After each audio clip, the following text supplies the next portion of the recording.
Assalamualaikum warahmatullahi wabarakatuh. Alhamdulillahirabbil alamin. Wassalatu wassalamu ala asyrafil anbiya'i wal mursalin Sayyidina Muhammadin wa ala alihi wa sahbihi ajma'in, amma ba'du.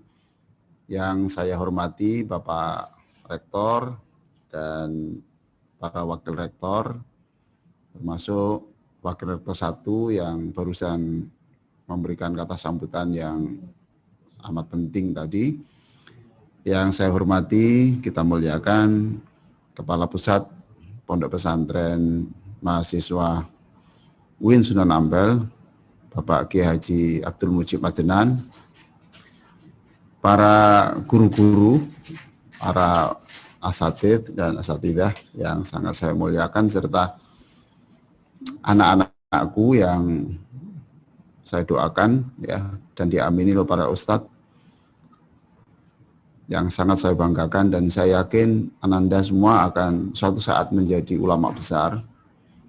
Saya yakin doa yang kita sampaikan pada Ramadan ini, Ananda akan menjadi pengusaha yang sukses atau menjadi pemimpin yang monumental, yang bersejarah, atau menjadi ilmuwan dengan karya-karya yang mewarnai dunia, atau prestasi-prestasi lain yang sangat membanggakan alma mater dan memberikan senyum kebanggaan untuk ibu tercinta, ayah Anda tercinta, dan semua guru-guru Anda. Pada sore hari ini saya diberi amanat untuk menyampaikan prestasi studi berkah Ramadan pandemi ini. Iya. Ini pakai ini. Senang sekali saya diberi kepercayaan untuk berbicara ini, karena satu, saya memang menulis buku sukses studi melalui terapi sholat. Mudah-mudahan nanti yang bertanya, sebagian mungkin saya berikan hadiah itu, sukses studi melalui terapi sholat. Buku ini nanti silakan diambil di Pondok Pesantren Mahasiswa ya. Yang kedua, masa pandemi ini saya kira kita harus berpikir yang positif. Ibnu Athaillah mengatakan begini, "Man dzanna infika kalutfihi an qadari fadzalika liqusuri nadhari." Siapa yang menganggap semua kejadian yang terjadi bukan karena kasih Allah, maka itu bagian dari tanda-tanda kebodohannya. Saya ulang, silakan dicatat anak-anakku sekalian. Man dzanna infika kalutfihi an qadari fadzalika liqusuri nadhari.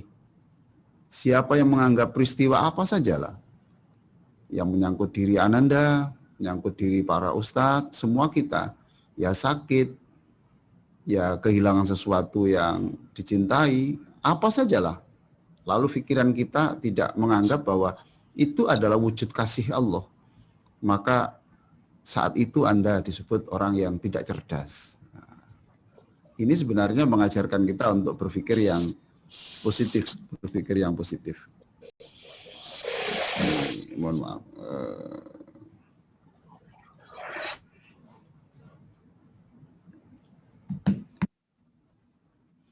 Jadi berpikir yang positif ini sebuah keharusan. Ya. Bahkan Jalaluddin Rumi ya, yang bukunya akhir-akhir ini menjadi buku laris di Amerika Serikat, pernah mengatakan, jangan bersedih. Apapun yang hilang dari tangan Anda, itu yakini bahwa itu tidak lebih baik dari apa yang akan terjadi. Jadi kalau Anda gagal meraih sesuatu, yakini bahwa itu tidak lebih baik dari apa yang akan terjadi. Jadi kita berpikir yang positif. Pandemi ini saya kira juga ada hikmahnya. Allah tidak pernah membuat keputusan yang iseng, tidak pernah. Dan Allah tidak pernah membuat keputusan yang salah. Jadi diyakini bahwa ini adalah bentuk kasih Allah. Nah, pandemi tidak boleh menjadi penghalang orang untuk berprestasi. Ya ilmuwan-ilmuwan yang dulu kan tidak banyak interaksi dengan orang, tapi dia di laboratorium saja berpuluh-puluh tahun, toh menghasilkan karya-karya besar. Jadi jangan sampai apa yang terjadi, kesulitan itu menjadi penghalang. Justru kesulitan itu anggap saja itu sebagai sebuah tantangan. In difficulties lies opportunity. Jadi di dalam kesulitan itu ada mutiara kemudahan. Itu kata Albert Einstein ya. Dan itu terlambat karena Allah sendiri sudah berfirman fa inna ma'al usri yusra. Jadi Anda yang sekarang kuliah dalam masa sulit ini, percayalah, nanti setelah lulus Anda sudah tidak menemukan kesulitan lagi karena kesulitan sudah dihabiskan hari yang nikah hari ini serba terbatas, subhanallah. Yakini saja fa inna ma'al usri yusra. Kesulitan Anda sudah dihabiskan hari ini dan nanti tinggal panennya adalah yusra. Yusra. Senyumlah.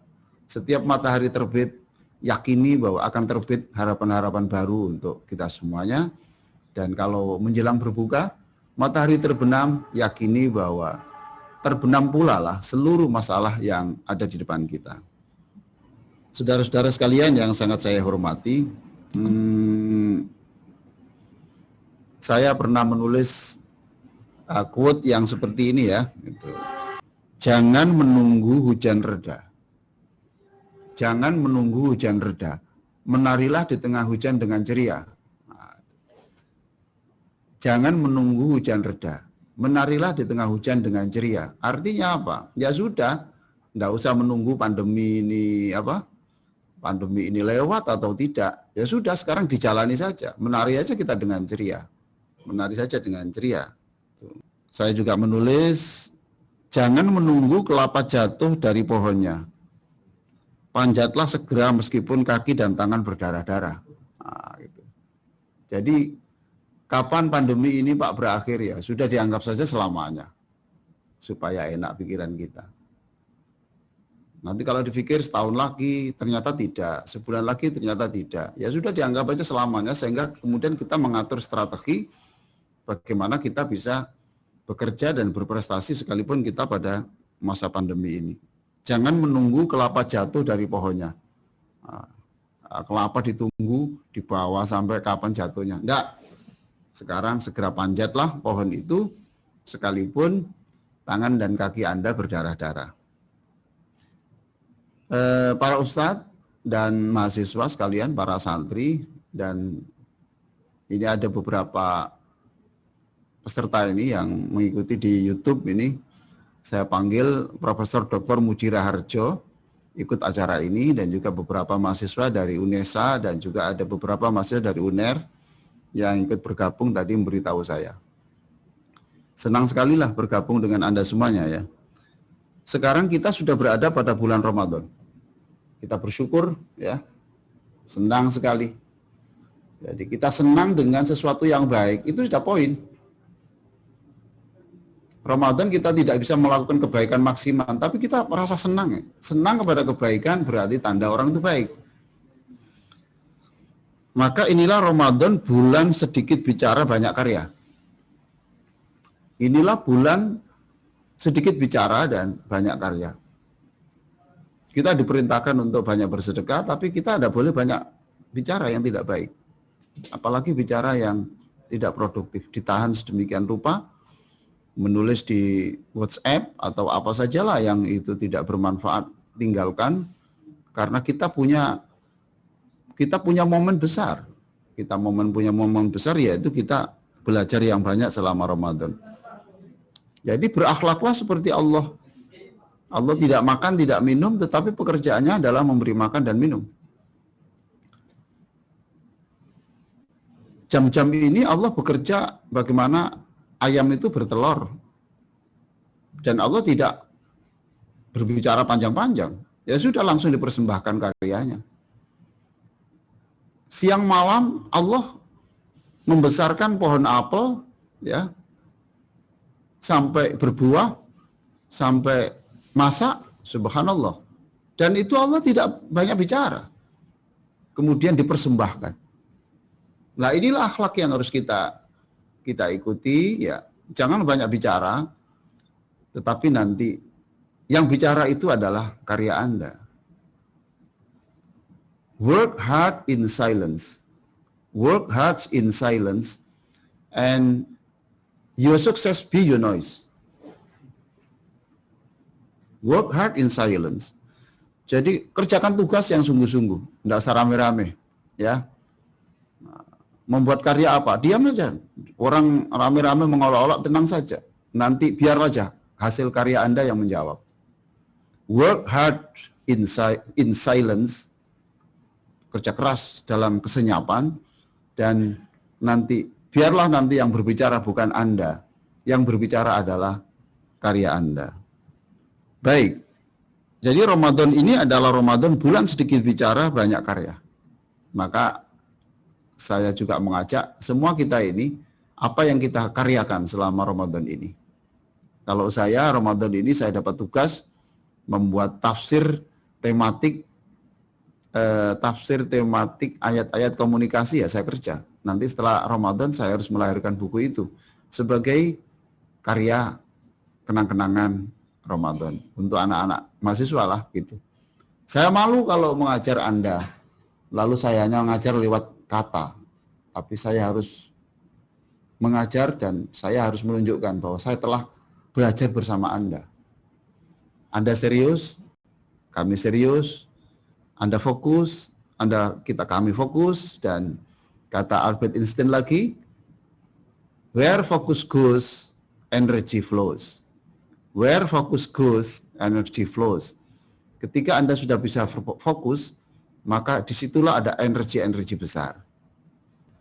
Sekarang Ramadan juga adalah bulan Twin Towers, ya. Ramadan ini ada bulan Twin Towers kita ini. Apa maksudnya itu? Ya, saya maksud Twin Towers itu. Iqra itu adalah otak, ya. Lalu Bismi Rabbika itu adalah hati. Ini Towers, Twin Towers. Mahasiswa UIN ada di dalam kampus Twin Towers. Jadi di mana otak dan hati itu terlalu sambung.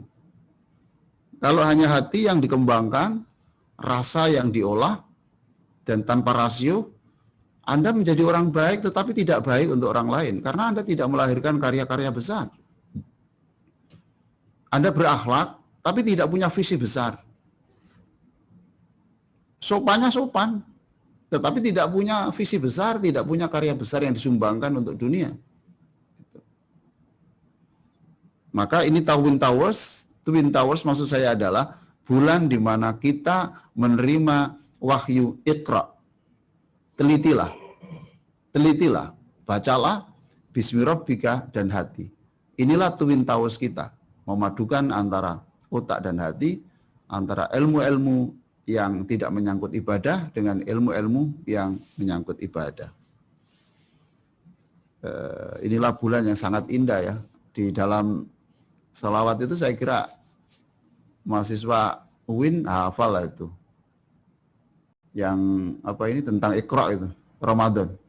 Ramadan ini bagus karena ada Qur'annya itu. Jadi Ramadan ketika ditempeli Qur'an jadi mulia, jadi hebat, jadi bulan suci. Lah kalau Ananda semua, mahasiswa UIN, Ramadannya diisi Qur'an, ya sama. Ramadan bulan biasa, kena Qur'an menjadi naik kelasnya, Ananda juga begitu. Kita juga begitu. Ketika Quran sudah kita tempelkan pada kita, maka kita naik. Inilah Ramadan. Ayo sama-sama ya bersolawat pada Nabi. Saya ingin bacakan itu ya. Solawatnya Assalamualaikum itu. Ya.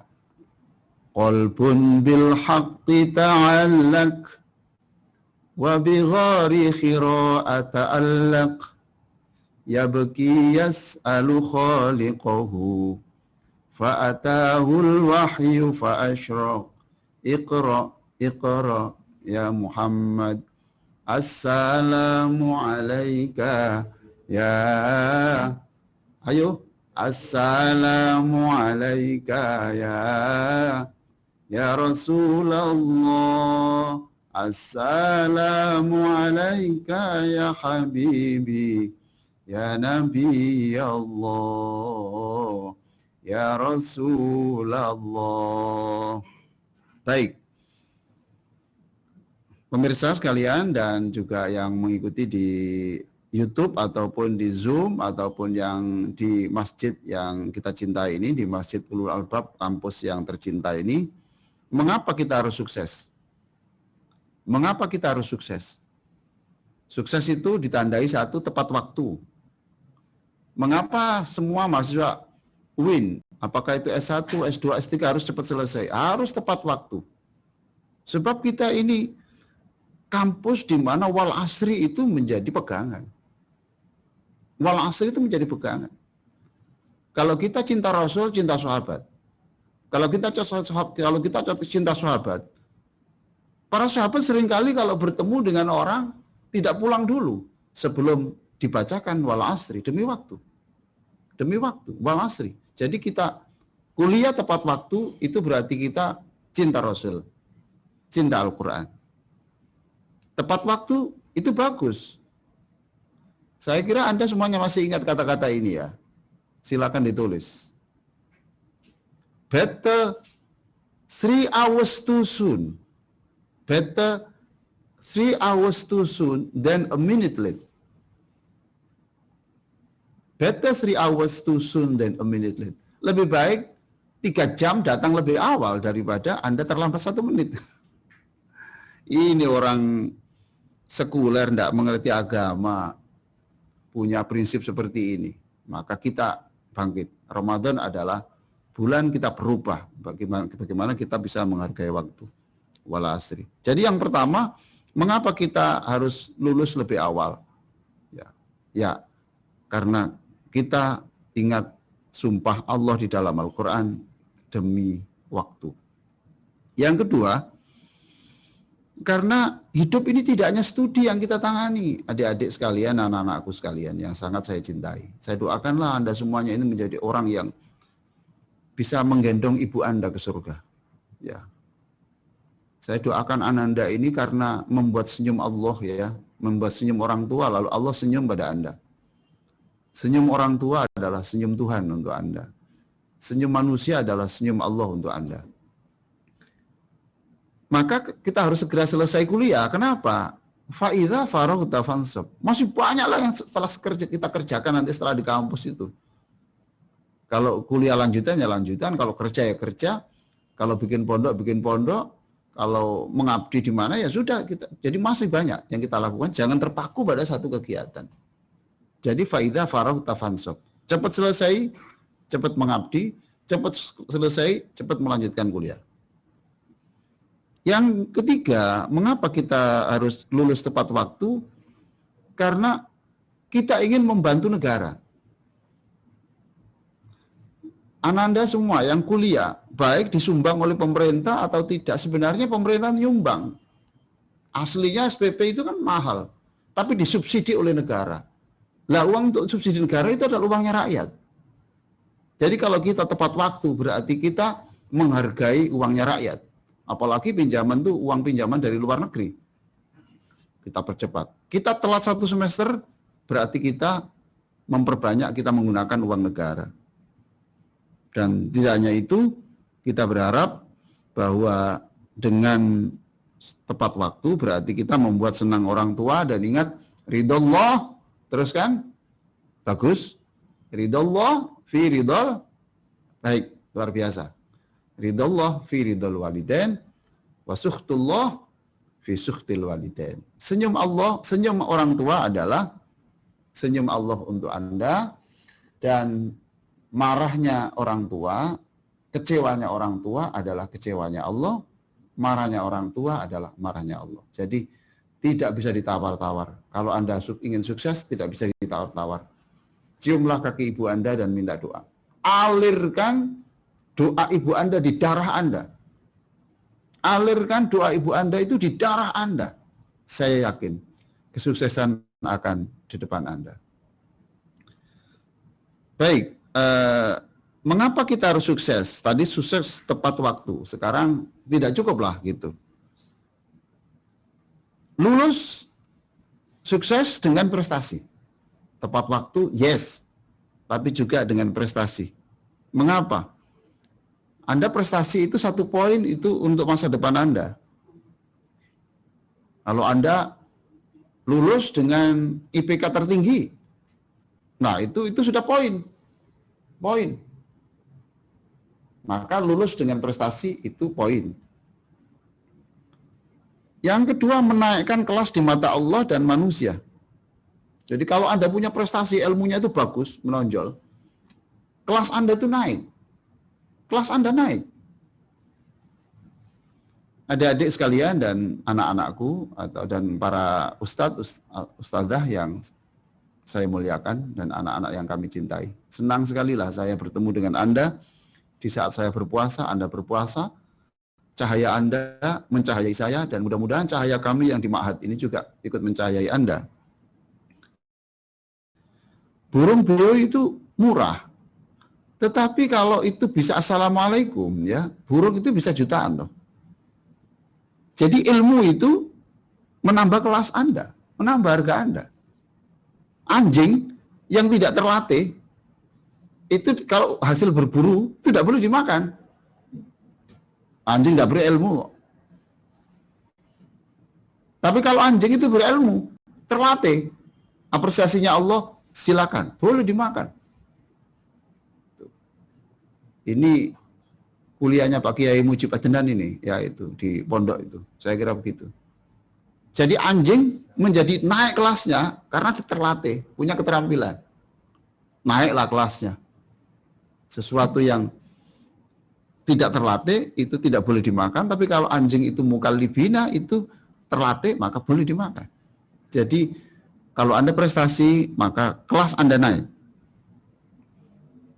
Yang ketiga, semakin kaya ilmu, semakin kita kaya solusi masalah. Semakin kaya ilmu, semakin banyak bahan untuk menyelesaikan masalah. Ini dicatat lagi, ya, catat lagi. Kata-kata saya ini tolong dicatat lagi. Sudah siap? Ah, ya gitulah. Silakan ambil pulpen. Oke, bagus. Tolong dicatat ini. Jika hanya palu yang kau miliki, maka semua masalah kamu selesaikan dengannya. Karena apa?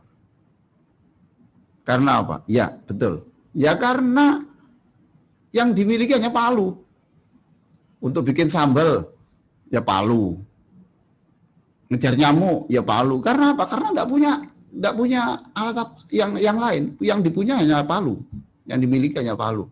Tetapi kalau orang itu ya punya palu, punya sendok, punya wajan, subhanallah. Kalau goreng, ya pakai ini. Kalau memperbaiki pintu, pakai ini. Nah itu. Jadi semakin kaya ilmu, semakin Anda kaya untuk menghadapi masalah. Adik-adik sekalian, masa yang sangat saya cintai, ya hari ini memang saya obral ya kata-kata mutiara ini untuk saya persembahkan kepada orang-orang yang tercinta, orang-orang yang akan menjadi orang besar nanti. Kalau saya berbicara di depan orang-orang biasa, tidak saya keluarkan ini. Tapi karena saya berbicara dengan orang-orang yang luar biasa, saya berikan ini. Lagi, jika engkau emas, maka semua orang akan mencarinya meskipun nyawa taruhannya. Betul enggak ini? Ayo. Jadi emas, orang mencari tambang itu kan bikin terowongan toh. Resikonya bagaimana itu? Resikonya sampai luar biasa. Tapi karena emas. Jadi kalau Anda berprestasi, Anda emas, percayalah nanti orang akan mencari Anda sekalipun nyawa adalah taruhannya. Saya doakan Anda akan menjadi emas semua. Yang ketiga, mengapa kita harus lulus, harus sukses? Harus sukses studi. Yang ketiga, kita harus sukses ya.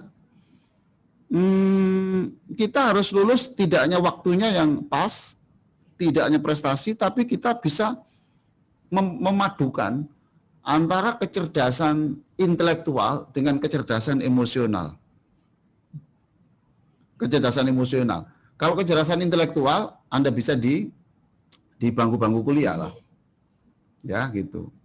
Lah kalau kecerdasan emosional ini itu dengan interaksi. Maka ikutilah kegiatan-kegiatan di pondok pesantren mahasiswa ini. Silakan, itu ada perkumpulan Jamiatul Qura wal Hufat. Itu olahraga, ada drama, silakan. Itu bagian dari mencerdaskan, kecerdasan emosional. Saya kenal dengan beberapa pemimpin ya. Ya.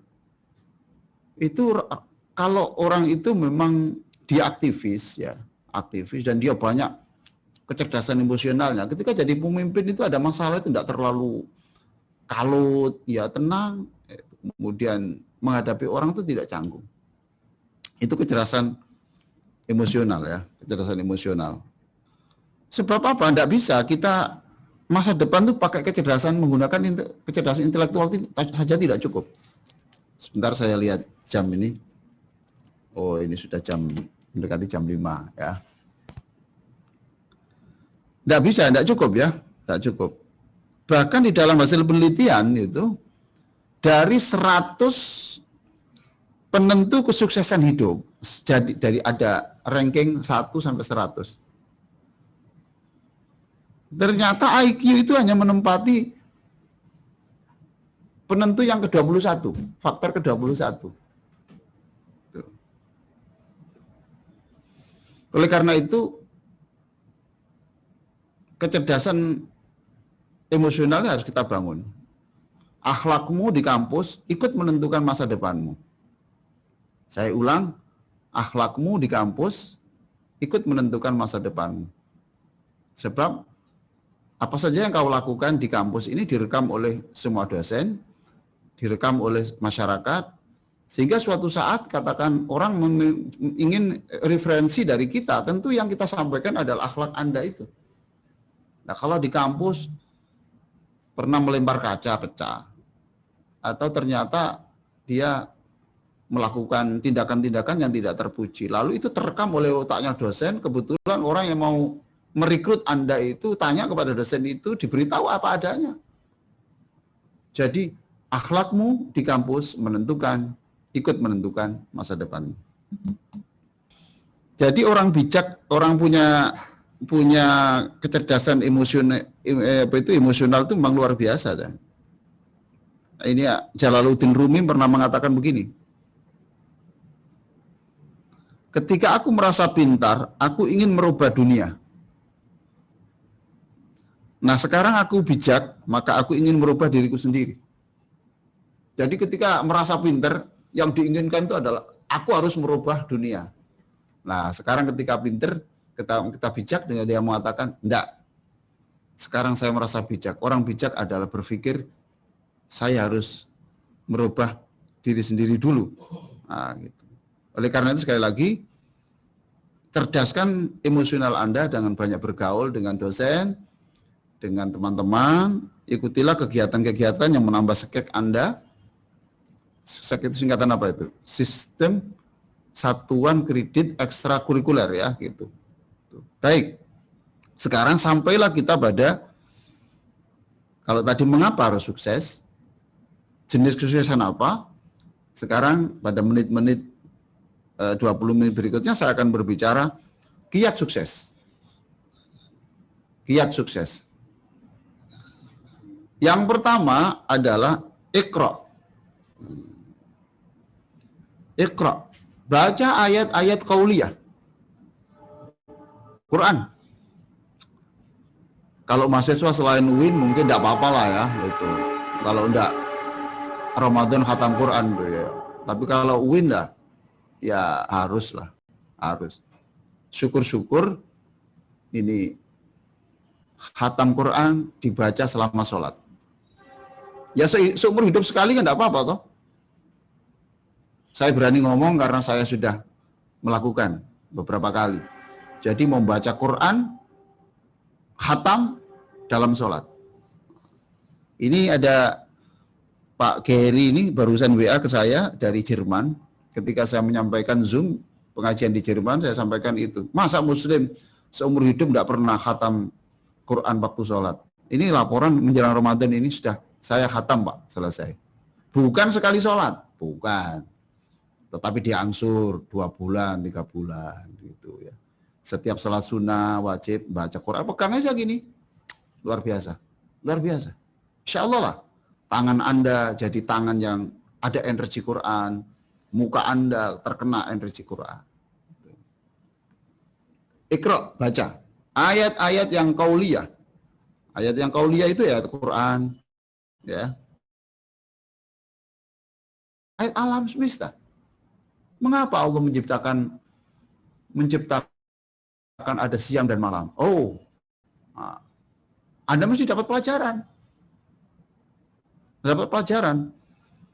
Maka di sini ada saya katakan, look deep into nature, and then you will understand everything better.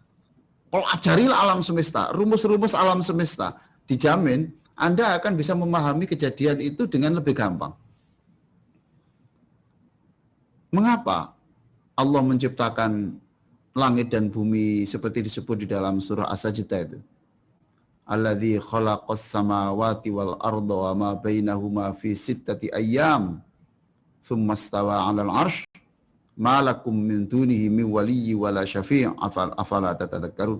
Mengapa Allah menciptakan langit dan bumi sampai 6 hari? Ayo merenung. Katanya Allah kun fayakun. Bahkan di buku saya, Tafhim Surat Yasin, saya katakan, belum sampai bicara kun saja sudah jadi. Jadi kun ada, tapi sebelum bicara kun saja sudah jadi. Sudah belum selesai ngomong kun sudah. Tapi kenapa Allah menciptakan itu sampai 6 hari? Ini untuk ngajari Anda semuanya. Kalau ingin pinter, berproses. Kalau ingin sarjana, berproses semester 1, 2, 3, sampai 8. Kalau ingin ya proses, jangan semuanya itu kemudian diminta langsung, nggak bisa langsung. Nah sekarang ini zamannya instan, maunya itu mie instan. Oh maunya semuanya instan, tapi untuk kita nggak bisa begitu. Kita harus tahu bahwa semua itu ada proses. Kalau ingin jadi dipilih orang ya mulai sekarang harus nanam toh. Jadi, look deep into nature and then you will understand everything better. Pelajarilah alam semesta itu dengan lebih teliti lagi, maka engkau akan bisa memahami segala sesuatu itu lebih gampang. Mengapa ada siang dan malam? Ya supaya ketika sukses itu, ingat bahwa suatu saat itu ada masa-masa seperti sekarang ini. Nah, orang yang sekarang itu terpuruk, jangan sedih. Selama besok matahari ada, kita punya harapan baru. Kita punya harapan baru. Segelap apapun kalau matahari terbit, maka sirnalah semua kegelapan itu. Baca juga buku-buku dan jurnal penelitian ilmiah, Masya Allah ini ya. Ya adik-adik semua saya kira harus sering-seringlah membaca hasil jurnal ilmiah. Sekarang kalau skripsi sudah harus sekian puluh, harus 15 jurnal. Kalau di S2 harus 30 jurnal. Kalau di S3 berapa lah, itu diangsur mulai sekarang. Diangsur mulai sekarang, karena ilmu-ilmu itu begitu cepat perkembangannya, dan kita bisa mengikuti perkembangan ilmu itu lewat hasil-hasil penelitian yang terkini. Itu satu ya, jadi Iqra, baca. Baca. Nah, programkan toh. Ramadan ini kira-kira berapa buku yang akan dihabiskan. Lalu yang kedua, tulis. Nun wal qalami wa ma yasturun. Nun wal qalami wa ma yasturun. Coba itu. Betapa Allah itu menunjukkan betapa dahsyatnya karya tulis itu. Karya tulis, ya. Maka kalau begitu di samping Iqra, tolong yang dibaca itu jangan hanya dimasukkan di otak, dicatat ya, dicatat, kemudian covernya difoto, kemudian itu halaman berapa, kemudian itu dicetak oleh penerbit mana, tahun berapa, siapa penerjemahnya, siapa penulisnya, disimpan. Nanti ketika menyusun disertasi, menyusun tesis, menyusun skripsi, sudah tidak perlu cari-cari ke perpustakaan dan sebagainya, itu file Anda itu cukup sudah. Iqra, yes, kemudian nun wal qalami wa ma yasturun. Surat apa itu? Surat apa? Bagus, ya gitu. Surat Al-Qalam. Oke. Apa hanya itu? Belum. Setelah ditulis, yang kedua, yang mengapa harus ditulis? Melatih ekspresi. Jadi ini ada sirkulasi toh, ada input pengetahuan dikeluarkan. Input dikeluarkan lah, ini luar biasa. Sebab tidak semua orang yang tahu itu bisa mengekspresikan, bisa mentransfer loh. Nabi Musa aja tidak bisa kok. Ya. Nabi Musa aja tidak bisa. Maka Nabi Musa minta yafqahu wahlul 'uqdatam min lisani yafqahu qawli. Nah itu. Jadi berikan saya ini kemampuan untuk menyampaikan ilmu saya itu, saya bisa menyampaikan dengan bagus dan orang faham, tidak hanya faham. Tetapi karena pilihan kata itu bagus menjadi orang yang mendengarkan itu percaya. Nah, yang berikutnya juga setelah dibaca, ditulis, kemudian diskusikan. Supaya kita bisa memperoleh ilmu dari otaknya orang banyak lah. Setiap orang itu punya maziyah, punya keistimewaan. Nah, ini kita bersama-sama. Kita diskusi. Mengambil ilmu-ilmu dari orang lain. Berpikir bersama. Education is not learning of fact. Pendidikan itu tidak hanya membicarakan fakta. Rather it is the training of mind to think.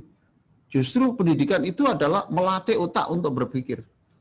Jadi ada diskusi itu berpikir, di counter itu cari argumen lagi, ya itu bagus. Ya, oke.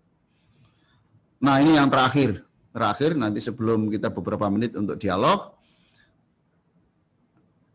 Satu tadi ikra, yang kedua itu tulis, yang ketiga diskusikan, dan yang terakhir ini siap terbakar. Jika Anda, silakan boleh dicatat lagi lah ini. Ini hari Ramadan pertama lah. Ini saya nggak bisa sedekah kurma ya. Saya sedekah kata-kata penyemangat. Jika Anda ingin bersinar seperti matahari, Anda harus siap terbakar sepertinya. Tugas-tugas dari dosen itu membakar Anda. Tugas-tugas dari ma'had itu membakar Anda. Jangan sedih. Anda itu sedang dipersiapkan untuk menjadi orang yang menyinari dunia. Batu akik yang siap menjadi cincin harus siap dipahat dan dipukul. Akik itu kan tidak berharga toh. Supaya berharga harus dipahat, dipukul supaya nanti jadi cincin, jadi harganya mahal. Jadi selama kuliah ini Anda menderita, tetapi memang penderitaan itu tujuannya adalah untuk Anda menjadikan orang yang harganya lebih mahal. Aristoteles mengatakan begini, the roots of education is bitter, the roots, akar pendidikan itu adalah pahit, but the fruit is sweet, buahnya manis. Kita sekarang berakit-rakit ke hulu, insya Allah kita bersenang-senang kemudian. Ada beberapa menit, silakan kalau ada yang mau bertanya silakan. Saya minta bagian IT untuk menyampaikan beberapa pertanyaan.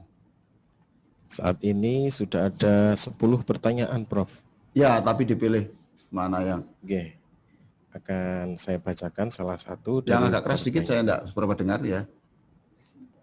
Silakan. Assalamualaikum. Nama saya Muhammad Iqbal Fahlevi dari Ma'had R. Mohon izin bertanya, Prof. Ya.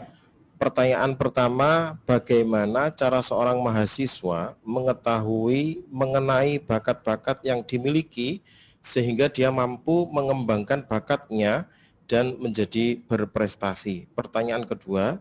Cukup satu saja lah. Oke, satu iyalah. Tapi ini karena pertanyaan, saya beri buku ini. Siap, Prof. Okay. Sukses belajar mulai terapi sholat. Silakan diambil di ma'had kita. Ma'had mahasiswa, Pondok Pesantren Mahasiswa Winsa Surabaya. Ini saya titipkan di situ. Silakan dicatat. Nanti diambil. Siap, Prof. Jadi yang pertama yang ditanyakan bagaimana mengetahui bakat. Ya. Satu, sebenarnya Anda sendiri menggali potensi di situ, bertanya-tanya, datang ke psikolog bisa, datang kepada dosen bisa, tanyalah begitu, ya. Datang ke situ, Sebab nanti Anda harus punya brand. Anda itu terkenal apa, punya keahlian apa. Insya Allah lah itu nanti dosen akan tahu. Oh, kelemahan Anda itu, potensimu itu ada di sini. Gitu. Siapa tadi, Muhammad Iqbal ya itu ya? Nggih, Muhammad Iqbal Fahlevi. Waduh, dan namanya tuh. Ini pemikir itu. Pemikir enggak tahu, pemikir bisnis atau pemikir apa, pokoknya pemikir lah gitu. Luar biasa. Selamat Ananda Iqbal, Anda saya beri buku Sukses Belajar Melalui Terapi Sholat. Di situ ada Inspirational Wudhu and Motivational Salat. Jadi bagaimana di situ wudhu yang bisa memberikan inspirasi dan juga bagaimana sholat yang bisa memberikan motivasi. Ya, saya kira begitu. Next, ada pertanyaan berikutnya. Pertanyaan kedua, Prof. Saya Lailatul Sa'diyah. Orang kedua toh? Iya, yang kedua. Oke, satu saja lah.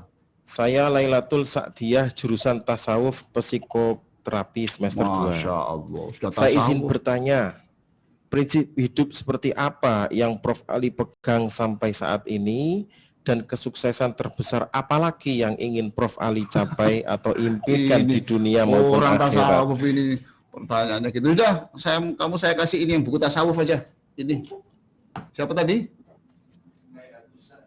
Lailatul Sa'diyah. Saya beri buku Terapi Sholat Bahagia dan saya yakin Lailatul Sa'diyah nanti suatu saat bisa mengikuti jejak saya, bisa menjelaskan tentang tasawuf di Amerika, di Eropa, dan di mana sajalah gitu ya. Karena insya Allah saya doakan begitu. Apa prinsip apa? Ya prinsip kita belajar toh. Belajar lalu jangan lupa kita harus berbaik-baik dengan orang. Jangan sakiti hati orang. Lalu ciptakan siapa Anda.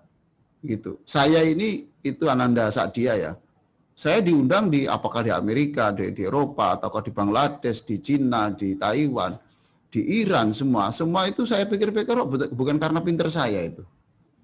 Ya karena saya ya sering WA gitu ya, itu gimana saya doakan, kemudian pada waktu ketemu di negara lain ya itu ya sudah kita ini tidak pernah saya minta menyebut uang untuk honor dan sebagainya ya, saya kira itu. Maka di situ sebetulnya siapa yang banyak silaturahim, mengembangkan silaturahim itu hidupnya panjang, itu saya kira begitu. Hidupnya panjang karena ditopang oleh ekonomi yang tidak kekurangan. Itu saya berikan ini. Tolong dicatat ya. Oke. Selanjutnya, Prof, pertanyaan dari penanya ketiga. Ya. Mohon maaf mengganggu waktunya. Saya Alivia, mahasiswi MD, semester 2 kelas Ma'had C. Izin bertanya, bagaimana solusi terbaik bagi orang tua dalam mencarikan pendidikan anak di saat tiba-tiba di tengah perjalanan menghadapi musibah karena ujian? Haruskah berhenti di tengah jalan atau tetap berlanjut, namun dengan benar-benar dalam keadaan sulit, dan pada saat itu mayoritas banyak orang hanya menghujat dan tidak memberikan dukungan? Terima kasih. Lah kalau menghujat itu apa dipikir itu? Ustadz juga dihujat. Pekerjaan orang itu kan menghujat. La yakhafuna laumata laim. Jadi pekerjaan orang itu mencaci. Kalau Anda ingin bahagia, beli kapas 2.000. Tutup sini. Ya saya kira senang. Anda bahagia. Sebab termasuk jenis penderitaan itu adalah karena kita dengar omongan orang. Banyak orang tidak sukses karena mikir omongan orang. Ya, oleh karena itu, untuk mengatasi masalah itu, Anda kerja. Jangan putus. Fil harokah, al barokah. Tidak usah malu. Kalau memang Anda harus menjadi tukang cuci mobil di jalan, lakukan. Allah nanti tahu keringat Anda. Lah keringat itulah nanti yang menjadikan Allah memberikan rahmat pada Anda. Saya pernah nulis, ciumlah pekerja keras. Sebab dialah orang yang namanya paling harum di langit teratas. Ciumlah pekerja keras dan namamu, sebab dia adalah orang yang namanya paling harum di langit teratas. Ya, jadi jangan pikir omongan orang ya. Gitu. Mungkin Anda juga pernah dengar cerita ada orang yang kurus tapi tuli, kemudian yang satu ini agak sehat tapi bisa dengar. Ini lomba lari, yang satu ini karena tuli itu tidak dengar omongan orang. Yang dengar ini ngomong begini, kalau begitu tidak mungkin bisa menang, begitulah. Yang ini tidak dengar, akhirnya dia menang, betul. Karena apa? Karena tidak mendengarkan cacian orang. Sudah jalan saja karena kopok, tuli, maka dia menang. Maka jangan-jangan kita harus sukses kalau kita agak kompok sedikit. Agak tulis sedikit. Oke, berikutnya silakan. Yang tadi ini dapat hadiah, betul? Oh iya, hadiah ini. Hadiah apa yang ini yang... Jangan-jangan ini anak ini punya was-was ya. Saya kasih buku was-was saja ya. Oh iya, Bro. Terapi was-was. Siap. Terapi was-was. Supaya tidak was-was lah. Menyongsong masa depan itu jangan gelisah. Be happy. Smile. And the world will smile with you. Senyumlah dan dunia akan senyum bersama Anda. And cry and you will cry alone. Menangislah, dijamin engkau akan menangis sendirian. Oke, saya kasih ini. Tolong dicatat. Terima kasih, Bro. Pertanyaan dari penanya keempat. Assalamualaikum, nama saya Ahmad Rizky Darmawan dari FST Teknik Lingkungan. Izin bertanya, apa yang dilakukan saat kita di bulan puasa? Kami laki-laki siang-siang selepas tidur siang ternyata mimpi basah. Alhamdulillah itu saya ingin itu tidak dapat kok. Itu nikmat itu. Jadi ini ya hanya itu. Apa yang dilakukan itu ya? Nggih. Apa yang harus dilakukan agar tidak tersesat atau sia-sia yang kami lakukan? Kejadian tersebut ternyata kami alami. Loh, ini. Itu rahmat itu, nikmat itu. Masya Allah. Anda jangan salahkan itu seperti musibah. Itu nikmat Allah. Sudah. Orang lupa makan aja itu nikmat. Orang tidur mimpi ketemu itu sampai mimpi basah itu tidak batal. Dan itu tidak dosa. Tidak dosa itu. Itu rahmat. Oh saya itu ingin begitu nggak dapat, kamu dapat. Itu sudah untung. Saya doakan Anda nanti kalau punya sakit-sakit sembuh ya. Saya beri hadiah ini, buku doa kesembuhan dan mutiara penyemangat. Jadi ternyata orang sakit itu kadang kalau supaya sembuh itu tidak didoakan ya Allah sembuhkan gitu, tapi ya Allah orang ini berikan kesempatan untuk umroh dan haji. Itu kemudian itu semangatnya itu muncul ketika disebut umroh dan haji. Seperti itulah ya. Saya beri ini. Siapa tadi? Mas Rizky Darmawan. Oke, sudah. Lanjut, Prof. Assalamualaikum. Lanjut lagi, Prof. Masya Allah. Banyak, Prof. Izin bertanya dari Aldina Tarikanita Maghfirah kelas Ma'had I. Saya mempunyai ibu tiri. Ya. Dari kelas 3 SMP, tapi sampai sekarang saya belum bisa benar-benar menghormati layaknya ibu kandung saya sendiri. Bagaimana solusi tepatnya? Terima kasih, Prof. Ya. Anda saya beri buku yang ini ya untuk mengatasi itu, untuk mengatasi masalah ini. Sampai hari ini sudah berapa tahun Anda masih belum bisa menghormati ibu. Ingat loh ya, Ananda ya. Anda menghormati ibu tiri sama dengan menghormati ayah Anda. Karena itu adalah kekasihnya atau pilihannya ayah Anda. Ketika Anda tidak bisa menghormati pas dengan ibu Anda, jangan dikira itu tidak membuat susah orang tua Anda toh. Maka kalau tidak kuat, tidak bisa, jangan diserahkan sendiri gitu ya. Kalau Anda bilang, Pak, saya ini ada meja besar di depan rumah saya, Pak, saya tidak bisa lewat, Pak, itu ada batu besar. Gitu. Coba sekarang, ada batu besar 5 ton di depan pintu Anda. Anda ingin keluar, apa yang Anda lakukan? Anda dorong sendiri, batunya utuh, kaki Anda yang patah. Toh? Lalu bagaimana? Carilah orang yang kuat untuk mengangkat batu itu. Itu orang bijak. Kalau Anda ternyata sampai hari ini belum bisa mencintai ibu tiri Anda, mintalah bantuan yang menguasai hati orang itu, hati Anda, yaitu minta tolong kepada Allah. Ya, nanti kemudian tiba-tiba Allah memberikan cahayanya, dan kemudian Anda tiba-tiba mulai setahap demi setahap itu bisa mencintai ibu Anda ini. Ya, itu ya. Maka di sini nanti saya ajari pada waktu sujud, lihat tabel-tabel di belakang. Di tabel-tabel di belakang itu ada, itu nanti ada tabel mengatasi masalah itu. Berarti Anda waktu sujud itu bilang aja sama Allah, wahai Allah, satu, saya punya masalah, saya merasa berdosa, belum bisa menghormati ibu pilihan bapakku. Ya. Yang kedua, demi Allah saya tidak mengeluh dengan ini, saya berjuang untuk ikhlas menghadapi cobaan ini. Yang ketiga, katakan, wahai Allah, aku yakin engkau pasti maha kuasa melunakkan hati saya untuk bisa mencintai ibu istrinya ayahku, istri ayahku yang tercinta. Saya yakin engkau pasti Maha Kuasa menolong saya yang aku ingin jadi orang baik. Tidak mungkin aku yang sujud ini tidak engkau berikan pertolongan, aku ingin baik. Engkau pasti menolong saya, yang berikutnya aku pasrah kepadamu. Tolong dicatat ini. Siapa tadi? Siap, Bro. Aldina Maghfirah. Cukup ya ini ya? Nggih, Bro. Ya? Nggih. Cukup, mohon maaf ya. Sebetulnya saya ingin berbicara panjang lagi dengan Ananda yang tercinta, ya, itu. Tapi waktu yang tidak memungkinkan, saya harus segera pulang karena saya disiapkan berbuka oleh istri saya dan istri saya harus berbuka dengan saya katanya itu. Kemudian saya bersiap untuk ada acara yang lain. Sampai jumpa lagi, mudah-mudahan manfaat dan nanti acara ini ditutup oleh Pak Kiai kita, Bapak Kiai Abdul Mujib Adnan. Sampai ketemu lagi. Work hard in silence and success be your noise. Kerja dalam kesenyapan, tetapi nanti yang berbicara adalah kesuksesan Anda. Wassalamualaikum warahmatullahi wabarakatuh.